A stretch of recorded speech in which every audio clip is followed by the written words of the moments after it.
Hello guys, what's up at welcome back sa ating YouTube channel. So part 3 na ng ating video, which is yung how to set up or how to config 1.5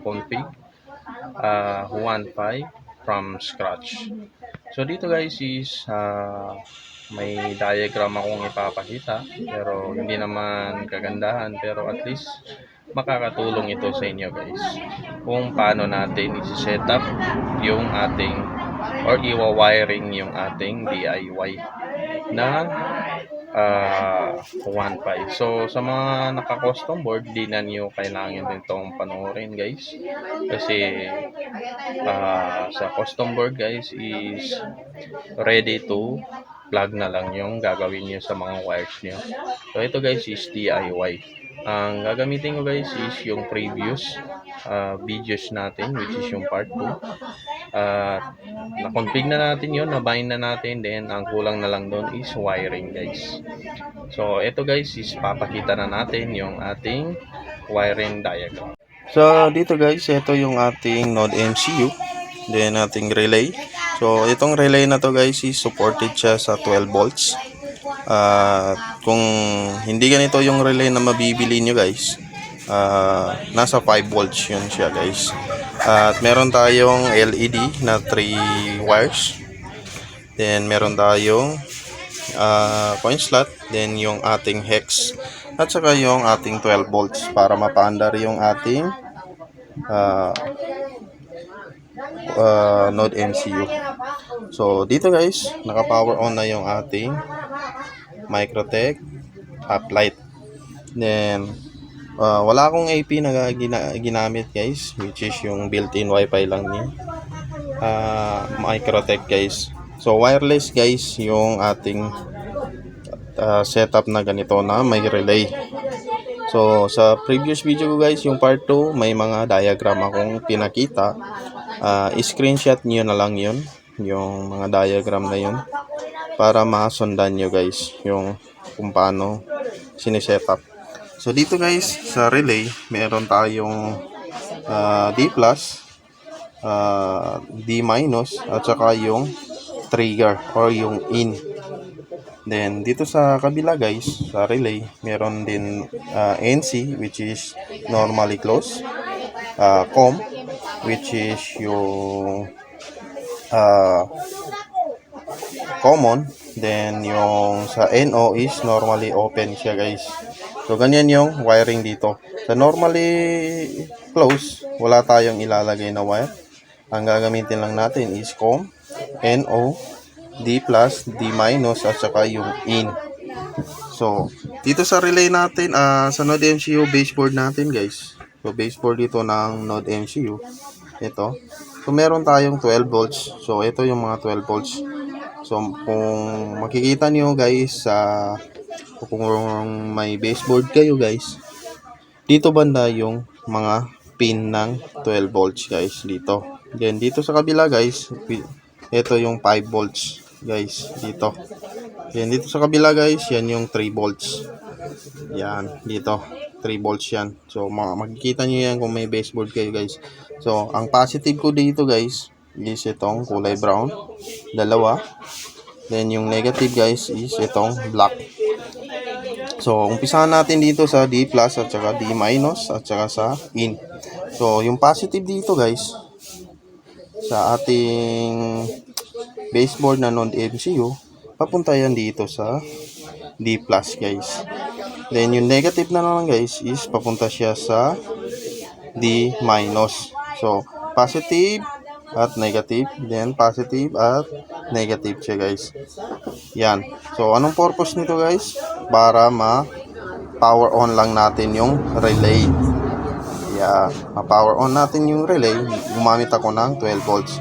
Pero kung 5 volts yung gagamitin nyo guys na relay, so dito kayo magsasaksak ng mga pin na 5 volts, which is positive at negative pa rin. Then positive at negative pa rin guys. Yan. So mapapansin nyo, may wire dito na isa, which is yan yung trigger natin guys. Yung in, papunta yan dito sa D6 ng ating D7 ng ating Node MCU. Yan yung trigger natin para pag insert coin ni client is automatic yung normally close dito na may power, lilipat siya sa normally open. So ganun yung proseso niya guys. So dito guys, okay na tayo dito. So sana naintindihan nyo. Ngayon lilipat na naman tayo dito guys sa NC, common at NO. So dito guys, kailangan din ng 12 volts na positive dito. So saan ba manggagaling yung positive guys? Itong positive natin na kulay brown, pupunta yan sa common. Yan. So ang kasama ng common guys is yung positive ng LED light.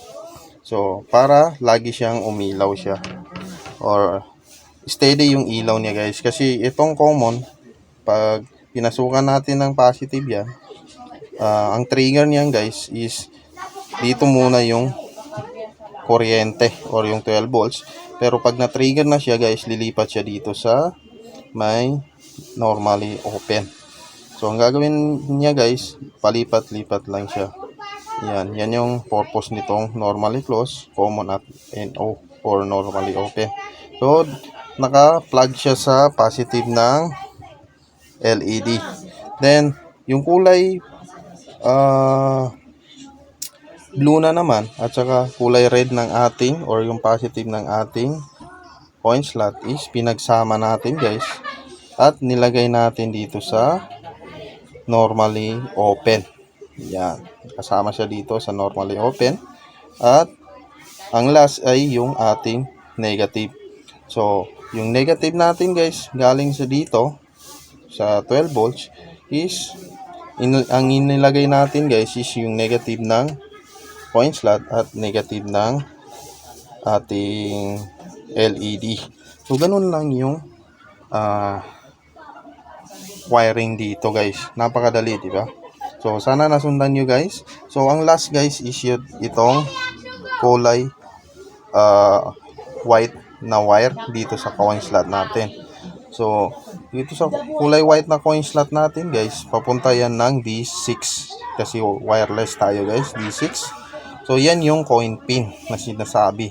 So siya yung magte-trigger ng pag maghuhulog ka na ng barya, siya yung magre-read ng coin kung magkano, kung piso, 5 or 10 yung hinulog nyong barya sa coin slot. So yan ang purpose nito guys, yung kulay white sa D6 naka pin out siya guys, pin in pala yan. So ganun lang yung purpose niya guys or yung diagram natin. So pag nakuha nyo to guys, pwede na kayong mag-build ng inyong sariling Piso Wi-Fi. So ngayon guys is ita-trial na natin. So meron tayong 12 volts na DC power supply. Yan. So ipa-plug na natin dito guys para mag-power on na yung ating Node MCU kasama yung relay, yung LED light at saka yung coin slot natin. So yan. So power na natin. So yan. Mapapansin nyo, naka-power on na yung ating LED. Pero yung coin slot natin guys is naka-power off pa. Yan. Kasi nga, itong setup na to guys is auto power cut siya. Yan. So, mapapansin nyo guys, naka-power off pa yung ating coin slot dito. Diba? Wala pang power yung ating coin slot. So, since na naka-on na yan guys, pati yung relay, yan. Then, ang gagawin natin guys is kukonect tayo dito guys sa Piso Wi-Fi. Yan.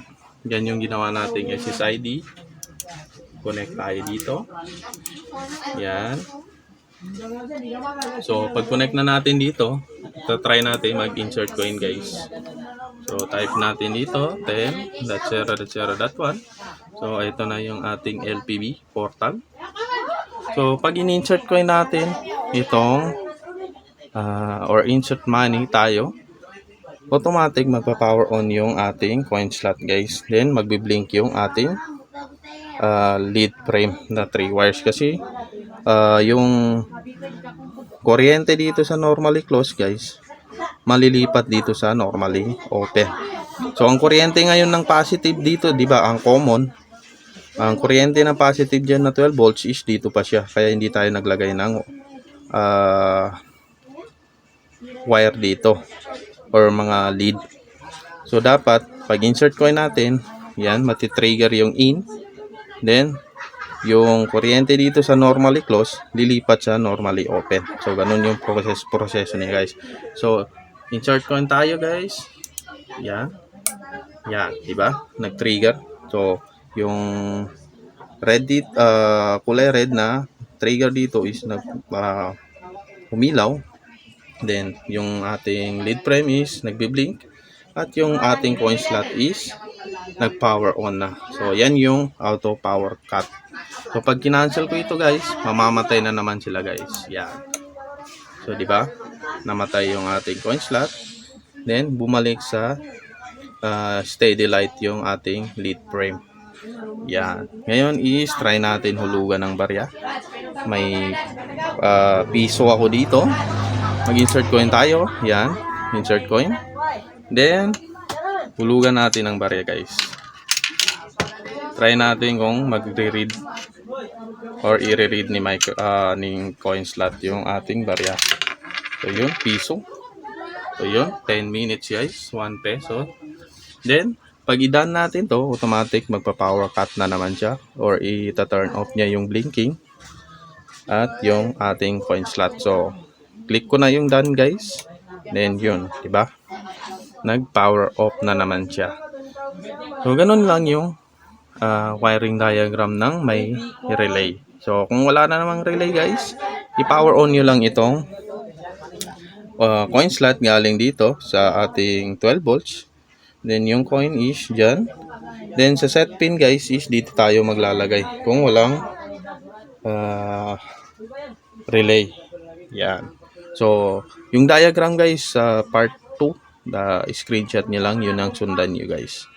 So tingin ko, guys, hanggang dito na lang ang ating video, guys. Sana ay may natutunan tayo or sana ay naintindihan nyo yung ating wiring diagram. Ang gagawin ko, guys, gagawa na lang ako sa Photoshop na diagram nito para masundan nyo. Kasi ito yung pinakamadaling way kung paano ka makaka-build, kasi mura lang or napakadali lang itong diagram na to, guys.